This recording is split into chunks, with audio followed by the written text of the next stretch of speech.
27 April রোববার অ্যানফিল্ডে Tottenham হটস্পারকে 5-1 গোলে হারিয়ে 2024-25 মৌসুমের প্রিমিয়ার লিগের শিরোপা নিশ্চিত করে লিভারপুল।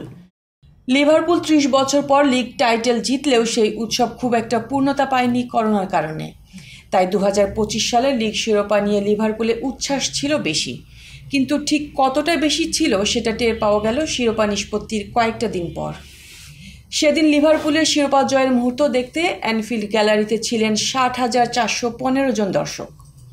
ইউনিভার্সিটি অফ লিভারপুলের department of earth, ocean and environmental সায়েন্সের একদল গবেষক জানিয়েছেন, গত 27 এপ্রিল টটেনহ্যামকে 5-1 গোলে হারিয়ে শিরোপা নিশ্চিতের দিনে পৃথিবীতে ভূমিকম্পের সৃষ্টি করেছিলেন অলরেড সমর্থকরা। সেটাও কেবল একবার না, লিভারপুলের 5 গোলের প্রতিটিতেই রেকর্ড করা হয়েছিল আলাদা আলাদা ভূমিকম্প। ম্যাচে লিভারপুল 11 মিনিটেই পিছিয়ে পড়ে, সেখান থেকে সমতায় আনেন লুইস দিয়াজ, আর স্বাগতিকদের প্রথমবার লিড এনে দেন মিডফিল্ডার অ্যালেক্সিস ম্যাক অ্যালিস্টার। তার ওই গোলের পর লিভারপুল সমর্থকদের উৎসবে সৃষ্টি হয়েছিল 1.74 মাত্রার ভূমিকম্প। এরপরে প্রতিটি গোলেই ধরা পড়ে একটি করে মানবসৃষ্ট ভূমিকম্প। দ্বিতীয়ার্ধে মোহাম্মদ সালার গোলের পর রেকর্ড হয় 1.60 মাত্রার আরেকটি কম্পন।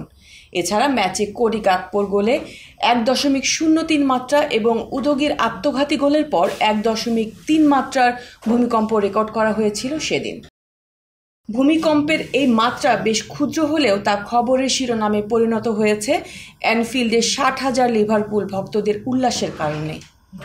ক্ষুদ্র মাত্রার এসব কম্পন ধরা পড়েছে একেবারেই অত্যাধুনিক ভূকম্পন যন্ত্রে। ইতালি কিংবা চিলির মতো ভূমিকম্প প্রবণ অঞ্চলে এসব প্রযুক্তি ব্যবহার করা হয়।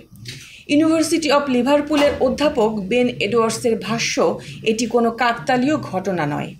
মানুষের আবেগ থেকে উৎসারিত এই কম্পনগুলো বৈজ্ঞানিকভাবেই রেকর্ড হয়েছে।